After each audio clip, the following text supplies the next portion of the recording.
Nag-iibang trail pag umuulan, ika nga. So, totoo yan guys ha. Kahit isang minor lang na climb, nagiging major yan. Basta umulan. Dahil madulas syempre ang darahanan. Kulang na lang mag-slide dito o gawin na lang mudslide, diba?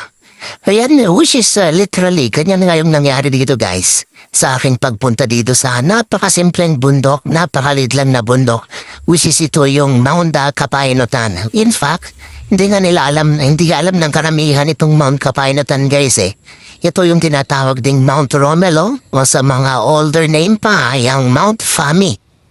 At dun sa aking guide sinabi nga na hindi nga Mount Romelo ito kasi yung Mount Romelo daw ay river. And then may napansin din ako guys, pumunta ako sa second peak ng bundok na ito, Mount Romelo.